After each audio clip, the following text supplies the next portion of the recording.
రాష్ట్ర సచివాలయంలో రివ్యూ చేస్తే మంత్రులు కావచ్చు, సీఎస్ మాత్రమే రివ్యూ చేయడం జరుగుతుంది.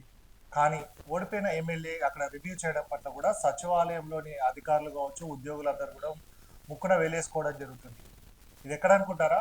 తెలంగాణ సచివాలయంలోనే సంగారెడ్డి ఎమ్మెల్యేగా ఓడిపోయిన మాజీ ఎమ్మెల్యే జగ్గారెడ్డి సచివాలయంలోని మంత్రి శ్రీధర్బాబు ఛాంబర్లోనే సమీక్ష నిర్వహించడం జరిగింది. తన నియోజకవర్గానికి సంబంధించి సదాశివపేట అలాగే సంగారెడ్డి 2 మున్సిపాలిటీలకు సంబంధించిన హెల్త్ డిపార్ట్మెంట్ కావచ్చు, అలాగే మున్సిపల్ అధికారులతోటి ఆయన సమీక్ష సమావేశం నిర్వహించడం జరిగింది. అలాగే వారికి కొన్ని ఆదేశాలను కూడా ఇవ్వడం జరిగింది. దీనిపైన కూడా అసలు రివ్యూ ఏ విధంగా చేస్తారనే దానిపైన కూడా సీఎస్ సీరియస్ అయినట్టు కూడా తెలియడం జరుగుతుంది. అలాగే అసలు ఏ ఉద్దేశంతో మీరు ఆ సమావేశానికి వెళ్ళారు, ఎవరి ఆదేశాలతోటి వెళ్ళారు అనేది కూడా సంగారెడ్డి కలెక్టర్ వీరిపైన ఏదైతే మున్సిపల్ అలాగే హెల్త్ డిపార్ట్మెంట్ అధికారులపైన కూడా ఆరా తీయడం జరుగుతుంది. సో మొత్తంగా సచివాలయంలో మంత్రులు కాకుండా ఓడిపోయిన ఎమ్మెల్యే సమీక్ష సమావేశం నిర్వహించడం పట్ల కూడా అందరూ ఒకంత ఆశ్చర్యానికి గురి కావడం జరుగుతుంది.